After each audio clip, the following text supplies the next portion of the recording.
I was a pretty savvy kid, and I figured out that we were not paying for the meals out, and the police were knocking on the door at night because we were sleeping in the car.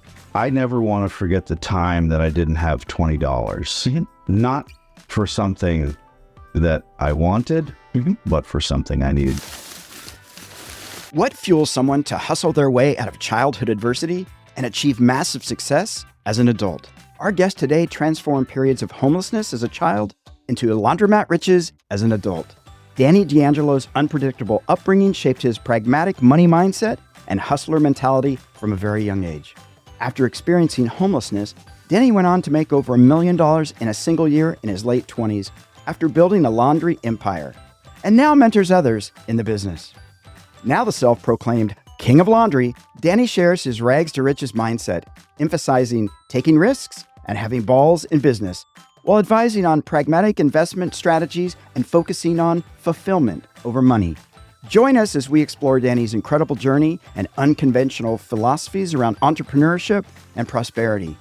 His tenacious spirit provides powerful lessons for everyone striving for success. I'm Bob Wheeler, and this is Money You Should Ask podcast, where we explore why we do what we do when it comes to money.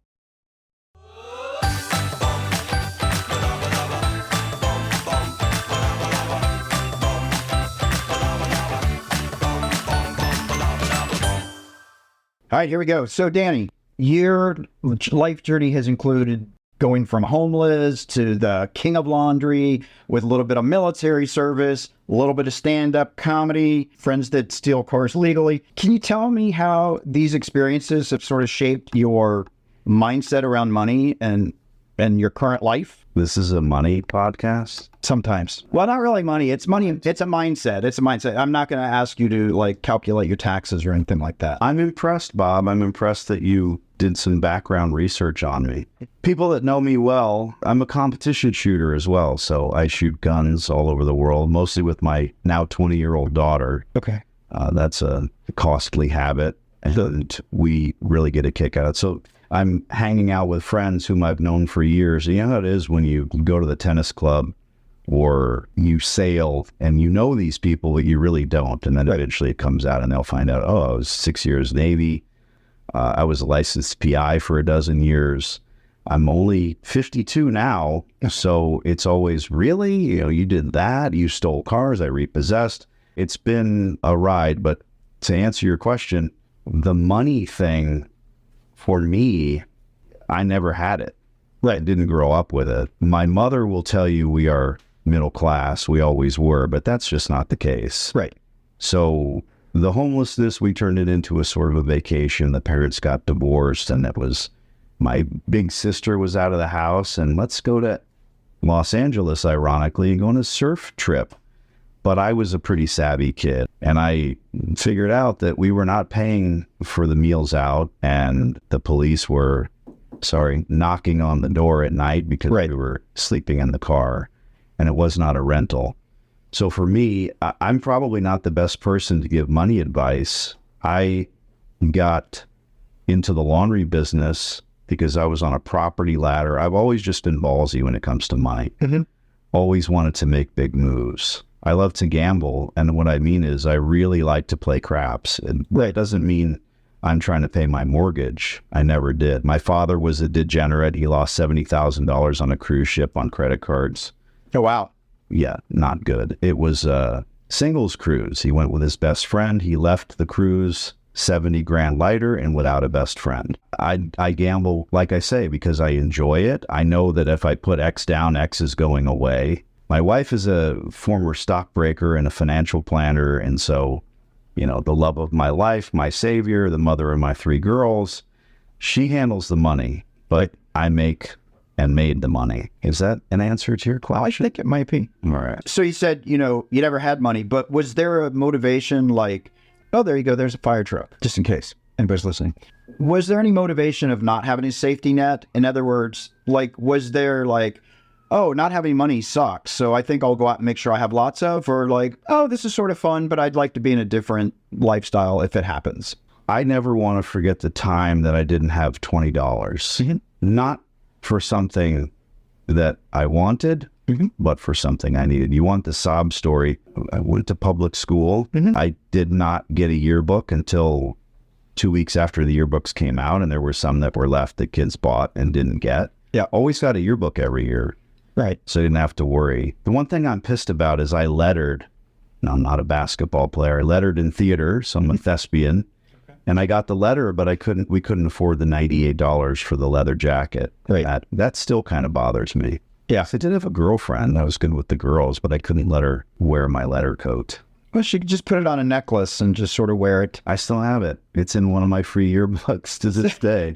So what's the hesitation to go out and buy the $98 letter jacket now and just put the A on? I couldn't. I guess I could, but really it doesn't bother me as much as I let on.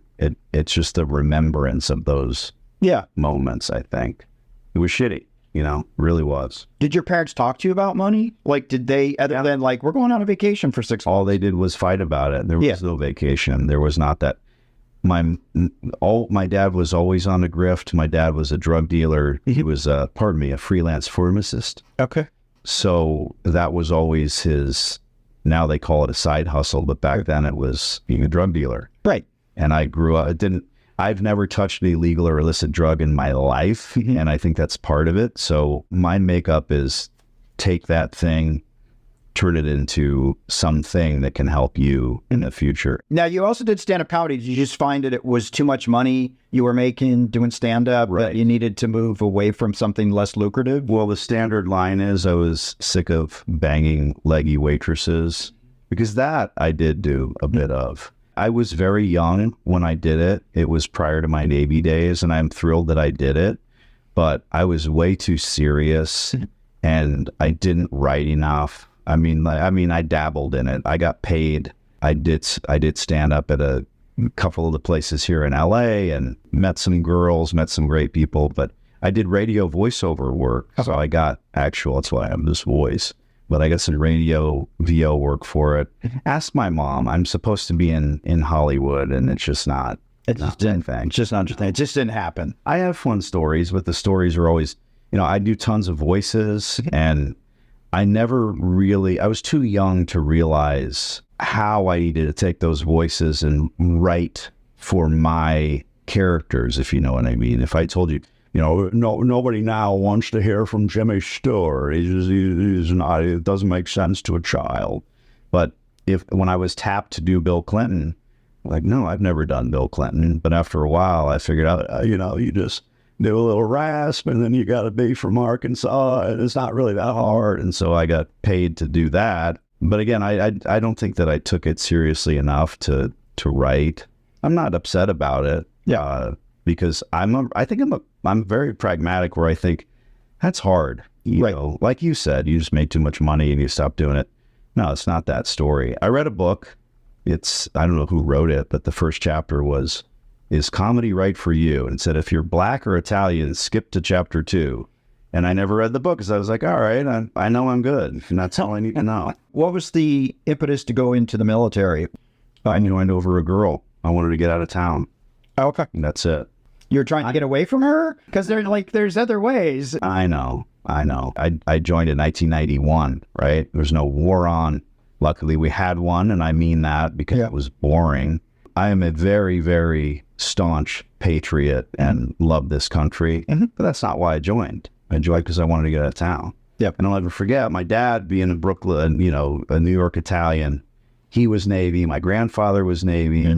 And that's not why I joined. When I told my dad, I said, I joined, and he knew what I meant. And he says, Jesus, get out of it. It's like, no, I'm going. And he knew, this is the whole conversation. I've told this story many times. It's very fresh in my mind.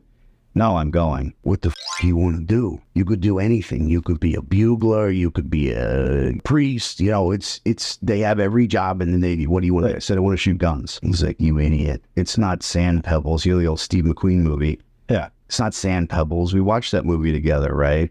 But he knew what I knew, that I would not enjoy it because I don't like taking orders. Right. That's the only job I was never fired from. Well, there you go. About it. Yeah, I don't think they can fire you. I tried, and they wouldn't let me out of it. Do you think the experience there, though, helped you later on, or it was just some time spent? 100%, yes, in every aspect of life. I was the guy, I was the scrounger. I was the guy who would get things for people. I was selling stolen cable the first time I was in a holding company, anything. The first week in boot camp, they don't let you do anything. They don't let you spend money on anything, but we had a soda and snack machine that we could use. And boot camp is like prison. They're trying to weed out the lowlifes. For sure. The only people that are happy in boot camp are the ones that it was either prison or the military. And you can always see those guys a mile away. They're just happy as a pig in shit. So we had this soda and snack area just for our 180 man at the beginning. People drop out, but the 180 man squad, it wouldn't accept bills. So follow me here. I figured that out right away. And I had quarters because they told us to bring a roll of quarters. Right. A lot of guys didn't for the soda machines. And almost right away, we could write letters. We couldn't do anything else. I don't know how it is today, but I wrote my dad a letter and I said, send me as many quarters as you can. And for him, $50 was no big deal. So he sent me quarters. Well, I was selling quarters for $1. Right. And then, Bob, they fixed the goddamn machine, right? So now it would accept dollars. And a lot of guys had folding money. So I took part of my notebook and ripped it off and shoved it inside of that bill validator because that was my moneymaker right there. And I pretty much, did the same thing but it comes from coming from nothing where anywhere you can scrape a dime, that's what I did. I always did well at every job I ever had. I think that I would rather be well-spoken than well-read, although I'm a ravenous reader, always have been. You name the genre, I just really get a kick out of it. I started with comic books. I used to spend my lunch money when I had it on comics. And most of my lunch money came from walking up to a girl and saying, can I have this spare change in your purse? And they would say, I don't have any. And I'd say, if there's any change in your purse, may I have it? And then I would dump their purse out right there on the lunch table, and there'd be $7 worth of quarters in there. And I'd deal's a deal. Deal's a deal. Scoop up the money. Used it for comics. And if I didn't know a word, I would look it up. I wanted to understand comic books. They're especially graphic novels now, there's a lot of intelligentsia in there. So that being said, I feel like if you can interview well, you can do anything in life. Sure. And I had several really good jobs. I was looking around at 28 years old, fresh out of the military. I'm working in a bank, and there's all these 45-year-old people, and this is what they want to do with their lives. Right. And I'm thinking, Jesus, no thanks. Got fired. Chased a robber down with my personal pistol. But I wasn't at work yet. They wrote me up. Thank you, Wells Fargo. It's on my wall in my office. There's a write-up from the Phoenix Police Department, a little thank you thing, and on the back is my pink slip from Wells Fargo. For stopping a robber. Yeah, well, I'm like, I wasn't at work. I pulled up and I saw the guy running with the bag. It was like a movie, or they had dollar signs on. Anyway, it's a longer story. I was on a property ladder in Mexico. Again, the balls of money. Bought a lot for $11,000. I picked the location. It's scary because it's south of the border. Everyone has this concept that you're going to get robbed, you're going to get raped, nothing's going to actually work. The government's going to come and take your property. Well, that happens, I guess, and that's why risk reward. Right. So I bought a lot for 11 grand. 24 months later, $258,000. And I did that a few times. I remember collecting the check in Phoenix because the notario was in Phoenix, and there was this old gray-haired couple, and I had the check in my hand and I snapped it and I said, you want to know what I paid for that lot? And the guy said, mm-mm. So I didn't tell him. And the wife was looking at me like, what a prick, because she knew it was not what they paid me. Right. But that I had money. And then I decided I was running a PI firm. I was getting paid well. And I decided I wanted to do something brick and mortar. I wanted to be, more hands-on and salt in the earth kind of asshole. What a mistake. So I fell on laundries. I just decided, and this is the crazy part. When I worked at the bank, I had this old man that used to come in, ironically, with dollars wrapped in hundreds in a laundry basket. That's the ironic part. He would bring the money in a laundry basket, and that always stuck with me. He came in and deposited $9,800, $9,700. He was avoiding. He hit the 10,000 mark. The currency transaction report, the CTRs. Today we have STRs. It's another story. Joe Biden. I thought about that guy many, many times, didn't know him, didn't get to know him. He was an older dude. So here I am, have some money squirreled away, and I think I want to do a laundromat. I started researching online, nothing. Then I started calling distributors that sell equipment. The first cat that answered the phone, his name was Randy. Randy was that old man that came into my bank's kid, his son. Wow. And I say kid, he was like Andy of Mayberry to me. He was an older guy because Leroy, who's passed now, was probably 80 at that point. Right. So he became my mentor, and he talked about failure all the time. I didn't listen. I was like, I'm going to be fine. I got a Porsche in the garage. You know, I'm good. And that was wrong because I did buy a laundromat. I spent $250,000 and I never looked at the questions. Why are they selling it? I didn't know how to read a P&L. Right. I don't even think they had one. I didn't care because I saw shiny equipment and it was cash and I believed what they told me it was making. Oh, right. Bought the place. First day that I went in to do coin and cash, and I was taught by the previous operator, who strangely wouldn't stay for more than a day. He was out. I went in to do the coin and cash, and I had a key ring about as big as my head. The machines were so old, anytime something would break or they'd have an attempted break-in, they would just buy a new coin box, rekey it, use a new key. So I didn't know which key was what. I didn't understand their system. I was, Bob, literally almost in tears because I thought this was going to be a slick in and out, do the money. It's easy. Right. It was like 3 hours. Yeah. I'm the son of a locksmith, right? My dad had many, many jobs, and I couldn't get these boxes to open. So that was the turning point, the moment, the instant for me where I said, okay, I had a thought. Am I going to sell this place? Am I going to get out, sell it to the next sucker? Right. Or am I going to bootstrap it the way that I do and fix it? So I fixed that one physical problem, and that became the biggest mental hurdle that I ever had to overcome. What did I do? I shut the doors and I went and bought new coin boxes, spent a couple $1,000s. Right. To this day, that store has one key for the change machines, one for the dryers, one for the washers. And I fixed that one issue, and everything is like that. Everything is small. But my thing is free because in the learning curve, why did they sell it? Because it was failing. Why did I buy it? Because I was an idiot. Right. So I started scooping up stores by going around Phoenix, New Mexico, scouting locations, looking at the stores when they were falling apart. It's obvious. The indicators are up. You don't go to a laundromat, let me guess. You haven't been to a laundromat your whole life. It's been a long time. Right. Maybe college for some people. Yeah. Or, you know, if you live in Brooklyn Heights, you have a brownstone and your maid goes to the laundromat. Right. Because there's no room. I digress. I learned all of these things the very hard way. And still now we're talking about no one talking about laundromats online. Right. No one. And I took that store, turned it around, had to retool it, had to buy equipment. Right. So what did I really buy? I bought into a 5-year lease. That's all I had. Right. That's all the previous guy had. I walked in the back room and kicked the employees' feet off the desk, shut their stupid TV off, actually threw the TV out the back door and said, get the out. Yeah. Because they were robbing the previous owner and they weren't going to rob me. So all the little things, all the nuance. But the big moment was for me was starting to collect laundromats by signing leases. I'm a born negotiator, apparently. Mm-hmm. It's the way I grew up, having to handle, to use a Yiddish word, having to survive, having to scrape. And I built an empire of stores calling the landlord.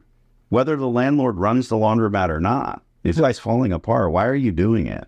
Right. And there's a tipping point. You know, they're spending too much time, Sure. a lot of effort. They're not making a lot of money. If the rent they can collect is commensurate and appropriate for a laundromat, and it's a bit more or even a bit less than what they're collecting in coin, right? What's the tipping point? If they're, I'm not going to use numbers because numbers don't matter. If it's more money that they're earning in cash, but yet they're spending 20 hours a week running the store, right, fixing the equipment, it's an obvious fix. Well, the thing I wanted to ask is you're dealing with a lot of cash. And so now you've got all these different stores. You have to have people you trust, I would imagine, or you do it all yourself and you're driving from New Mexico to Arizona. That was the one thing that I did myself. Yeah. I did the cash.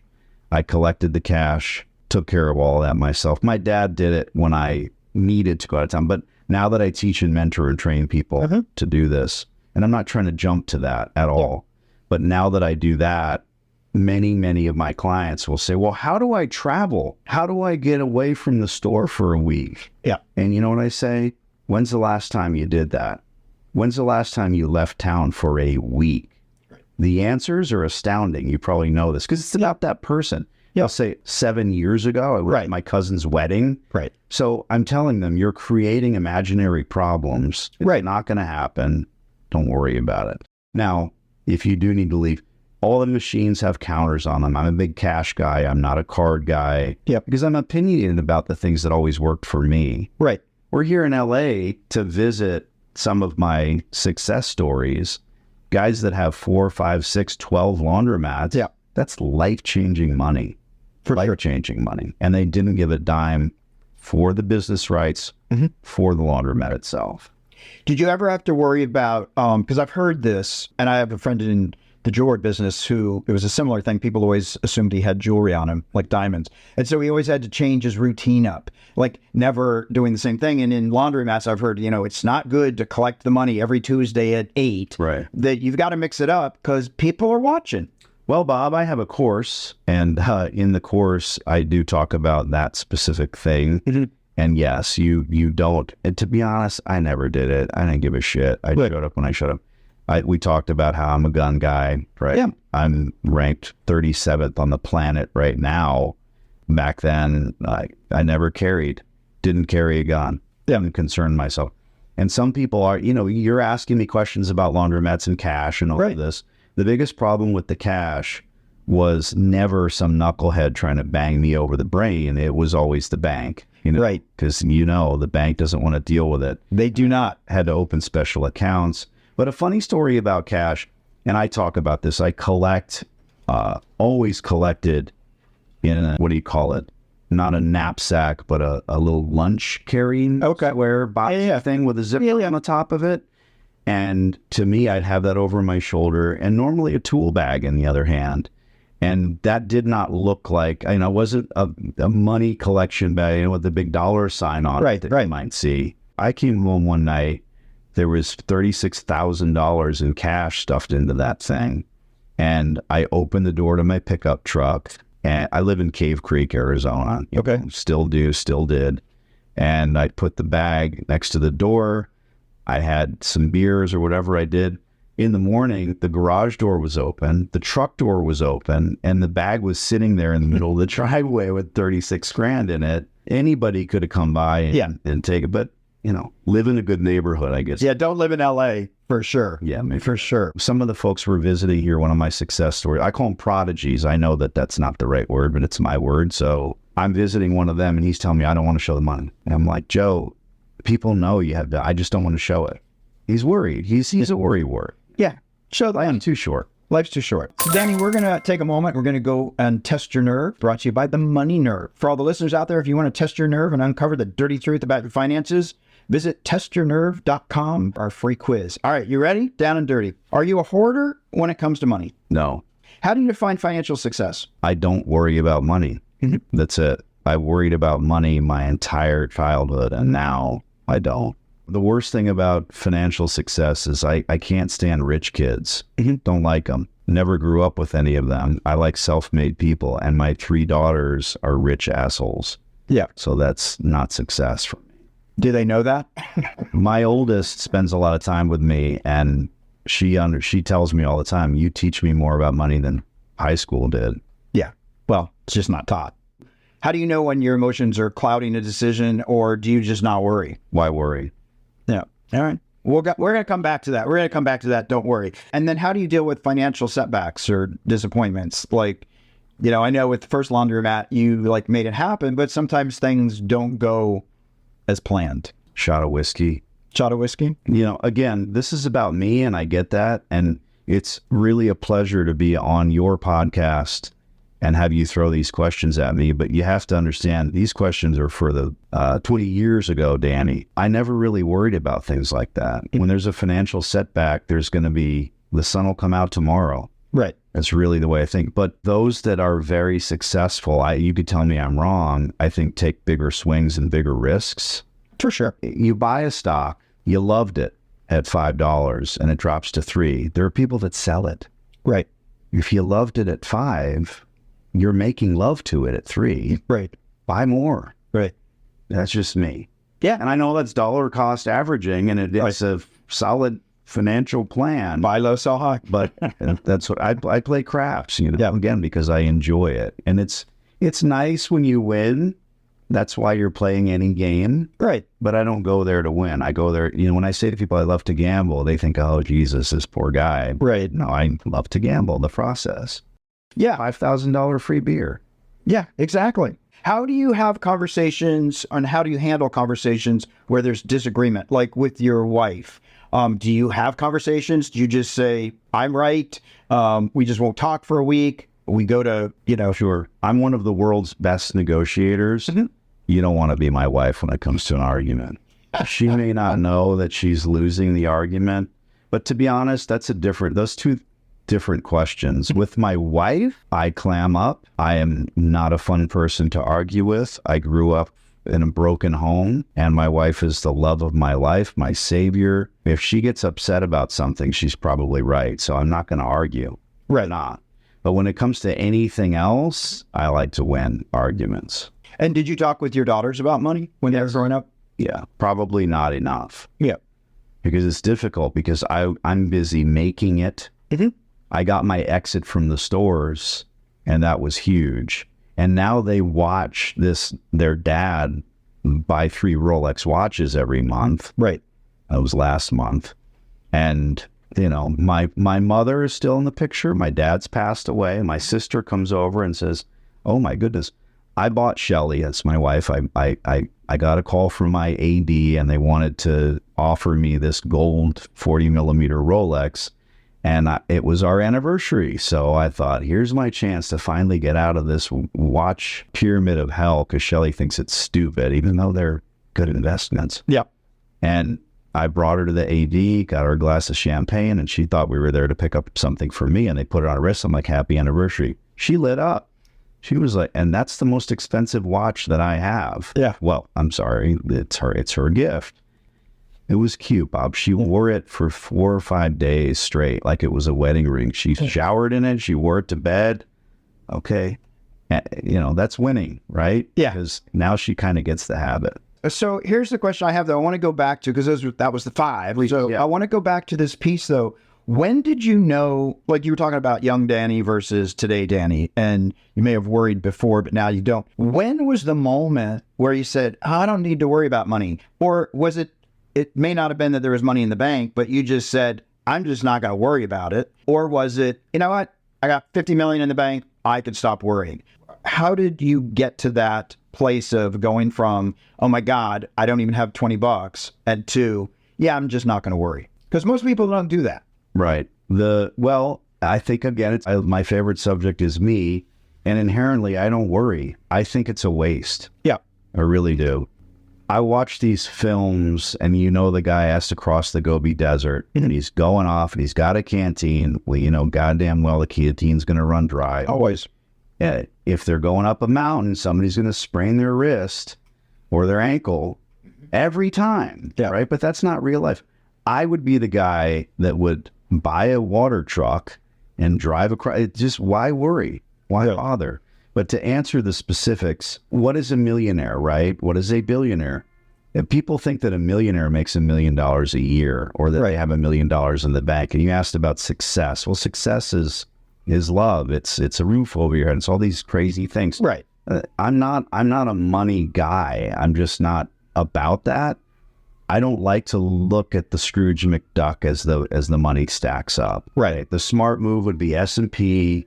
My wife and I are Formula One fans, so what do you think we do? Invest in the F1 stock, even though it's tanking. When I made $1 million in a year in my late 20s, that was when I stopped worrying about money, because everyone knows what $1 million is. Right. I was almost 30, and so 29 years old, $1 million that year.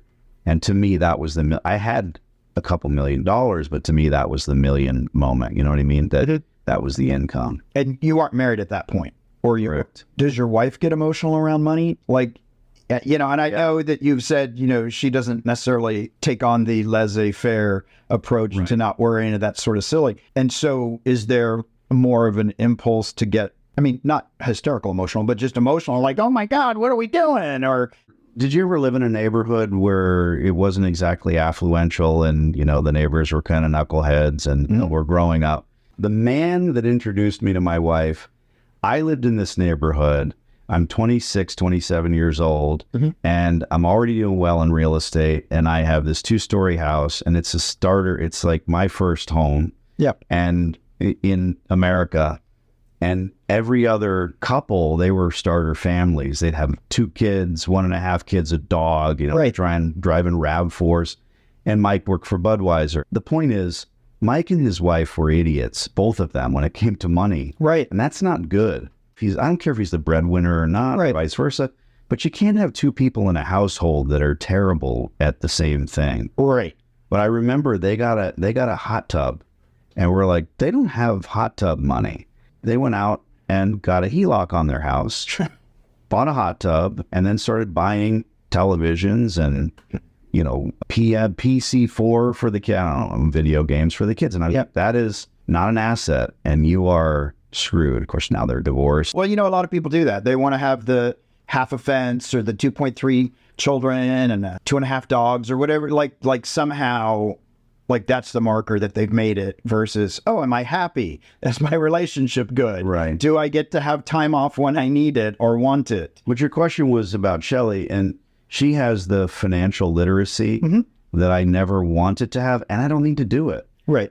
She's not going anywhere. Right. I don't do anything stupid. Again, people know that we are happy. Right. We follow F1 now because, okay, it's car races, but the most glorious places on earth. Yeah. We just got back from Monaco, and who doesn't want to go to Monaco, the world's smallest and richest country? It's the size of Central Park. It was fantastic. Yeah. Flew into Nice, went to Monaco. Then the next week there was a race in Spain, so we went to Barcelona. When you go in, you say penthouse, please. That life is definitely good. And she'll tell me for Father's Day we went to some staycation at some resort, and I don't see the bills, I don't pay the bills, I don't touch anything. And she said to one of the kids, like, the room was $3,000. And then I look over and she's like, sorry, because I don't want to hear it. Right. That freaks me out because I'm still poor kid at heart. Right. She keeps me out of it. Okay. She does that for its Father's Day. She does it for me. And I'm kind of like, if I knew it was going to be $3,000 a night, I probably would have said no. Right. Oh, so okay. So there's a little emotion attached to money. Well, we try to mitigate, minimize. Pay your taxes. Yeah. Yeah. She gives me the check and I sign it. I don't look at it. Yeah. So yeah, there's that. But there's 2 separate questions, right? Whether or not she's very emotional about all of it. She worries about me dying, even though there's a big insurance policy. Yeah. She doesn't want me to die. So that's cute. Because I'm like, you have all the money in the world. And she's like, well, I don't want you to die. It's not that thing.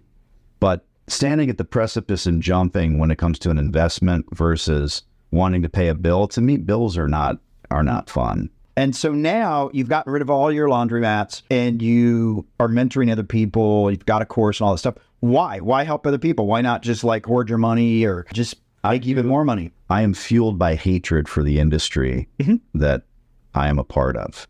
You know nothing about laundromats. If you look at the YouTube machine, you can figure out how to fix your transmission on your 87 Toyota Corolla. Sure. And 20 years ago, the guy we just met today, 2011, got a free laundromat. Now he had 3 stores. He sold one of them, took a nice exit. These are the stories I'm creating. I let single moms, truck drivers that I've put into these stores. I charge for it. Big tax benefits for me, big write-offs. I don't charge very much. I truly don't. If you pay me for a consult, you get my cell phone number for life. Right. This is sounding salesy. It's not. Yeah. People have started to ask me more and more, even clients. When a client's on the phone and they say, why do you do this? They love me. Right. Because they're not saying, well, gee, you're a lawyer. You're getting paid $7,000 an hour. Right. That's why you do it. I do this because there are so many charlatans and scumbags in this industry. Okay, you could say there's a bunch of used car salesmen that are that way, or there's a bunch of financial planners that are that way. But everyone on the other side of the aisle, I swear to you, there's a few good eggs, but they're mostly rotten. Yep. And that is what fuels me. If I left tomorrow, Bob, there'd be no Danny D'Angelo, there'd be no free laundromat. There's a couple of guys that have 80 stores in North Carolina, got my course back when it was a DVD, you know, so gathered and culled knowledge, even from me, Right. even though they're second generation. And 80 laundromats, they're not even the biggest in the Carolinas. Right. It's a lot of money to be had in this business. Well, for sure. And I don't know if this is true or not, but I was thinking, you're saying some of them, you know, not so great. The laundromats were probably one of the first money laundering, kind of like literally to be able to launder the drug money or the mafia money or whatever. Right. Right. So you're not going to have like, you know, the deacons of the church owning the laundromat. There are a lot of churches that own laundromats. Okay. There you go. And they do it as an outreach. They also take the money, right? Great. And you should ask me this question. Have I ever encountered a money laundering laundromat facility? Only once. Yeah. Understand now today that I have my fingers in the pie of more laundromats than anyone on the planet, period. I just do. Because of the work I do, I negotiate leases for people. So 28 countries, I have successful clients, right? That being said, we pulled up to a laundry and it was shuttered and there was a for lease sign in front of it. And Eric, my editor, I said, watch this. And I'd never been there, don't know the store. And he's like, what are you doing? I typed the number in that's on the for lease sign, pops up. There's the name of the agent, there's the landlord's name, and there's my client's name. He was astounded. Then it happened 3 times the same day. We did it again today. And I'm like, get out the camera, let's make a video. But the point is, just because it's LA, it doesn't matter. This is in Texas. I'm doing 4, 5, 6 leases a week for people, and they're getting these stores. But it takes, you know, they have to have the balls to go after it and do it. I'm terrible. I'm just like you. I can talk forever. So let's jump from there. If I'm a new person and I'm thinking of going into business for myself, I wouldn't immediately think laundry, but it sounds like the first thing I need to do is have some balls. In anything, right? Well, that's true. Right. You got to be willing to take the risk. Yeah, But I also disagree, because risk tolerance when it comes to this, if you have somebody, a lot of people see me on YouTube and they watch a short video of some Arab landlord screaming at me and I scream back. I don't back down. Right. And they call me a douche and they move on with their day. Great. That's a click. Right. But the people that are serious, they either decide, oh, I like this character, right, or I don't. And I'm not going to change for them. Right. But everyone that's serious about getting into this business should see what I have to say. Right. They should, whether or not they fall lockstep into the, and you know that. Yeah. If someone says, well, what about this financial planner or this guru? You might say, go listen to everything he has to say. Right. Take it all with a grain of salt, figure out what's right, wrong. I do take umbrage with this one thing, but at least you're gathering knowledge. Everyone says, I want to buy a laundromat, right? That's not the only option. In fact, it's the worst option. Let me ask you, who would sell a successful cash business? Well, most of the time, nobody. But there are reasons you would sell, right? Excuses. Yeah, I guess. But wait, if they're selling it because it's successful, right? Then they built it to get an exit, didn't they? So why would you buy it? You need to figure out how they got into the business and do that. Right. It's like this. Everybody knows how to flip houses, right? 3 sentences. How do you flip a house? Buy a house at low cost, put some money into it, sell it. There you go. Love it. No run-on sentences. Have you ever done it? No, because it's not my cup of tea. Okay. So you know that thing because every channel on television has a version of it. So you're watching them make a coffee table out of plywood and it's all horseshit. But I'm being serious. Right. My 3 sentences are: find the worst house in the best neighborhood. Right. Buy the place because the poor sucker lost his mortgage. Right. Fix it up and sell it before your mortgage comes due. Right. Now, everyone knows that. But what you're saying when you buy a laundromat, if you're trying to make money in the business, let's just talk about it, and you don't want to be like me and just soften the earth. If you're trying to make money with a laundromat, why would you buy someone's existing store? That's like buying a house on a hill with a white picket fence, a negative edge pool, and saying, I'm going to flip that house tomorrow. Right. Doesn't make sense. The only good stores that you should buy are built by distributors, and they're trying to sell all the equipment in place as a showcase. Right. Do you hear what I said? You shouldn't. That's the only good store you should buy because it might potentially profit, but you shouldn't buy that one either. If you're not willing to do the work, Right. in my learned opinion, if you're not willing to do the work, scout the stores. And you can't ask Siri where the shitty laundromats are. Right. They don't. She won't tell? She won't tell you because they're literally not in the phone book. Yeah. Well, I think sometimes people are looking for a quick win. Right. So if I buy this, it's already working. I've got a winner. Sure. And I don't have to do the work. Right. But bottom line is, no matter what you go into, you got to do the work. You're not going to find people holding up their phone either, Bob, and saying, hey, we bought this laundromat 6 months ago and it's a complete and utter dump. It's a failure. I have a dozen of those conversations on my channel that are heartbreaking, that are disgusting. They're difficult to watch. A couple of them are no longer published because those people saw them and they said, I know I gave you permission, but please take that down. Right. And I tell them, no one's going to know it's you. We can take your name. Please take it down. And I do. You know, it's not important to me to crush somebody's feelings. But you go to a cocktail party, hey, that's the money guy, Bob. Let's go talk to him about what he thinks. And, hey, make me rich. It's like being a comic. Make me laugh. Right. Nobody is going to say at that cocktail party, man, I got a total dog. I bought a laundromat. Right. So those conversations never proliferate. Right. And therefore, no one hears about failed laundromats that people bought. Yeah. Most people are not out toting their failures.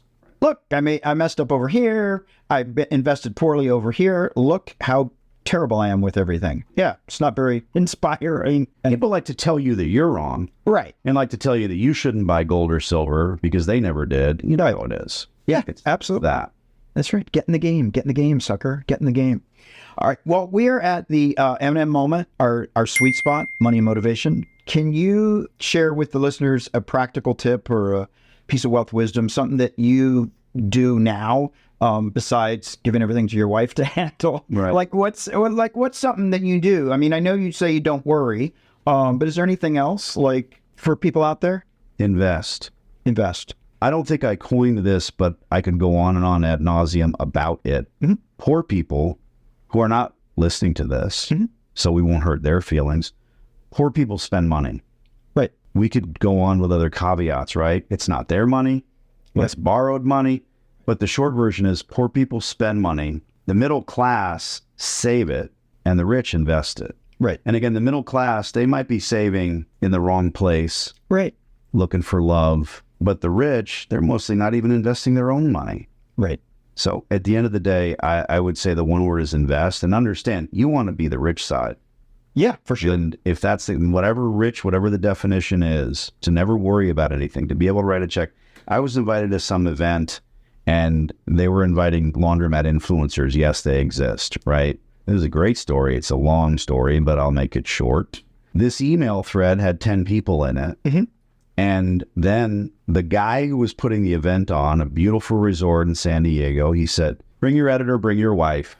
So the list grows to 22 people. Mm-hmm. I have 3 videographers that are coming to the event, but they're going to eat in the lobby.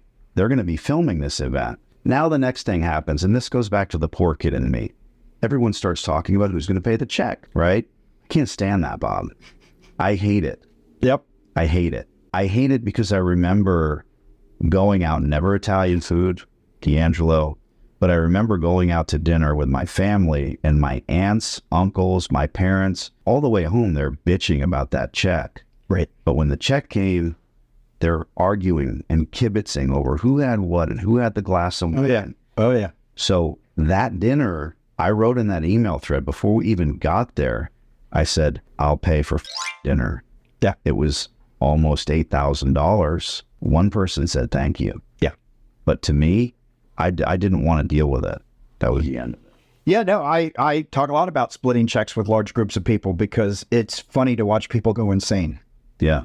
Because they do. I don't want to be the crazy one. There's lots and of crazies. You can't tell them ahead of time you're going to pay either because you should have seen the wine list. Oh, you bet. Then everybody's getting premium drinks.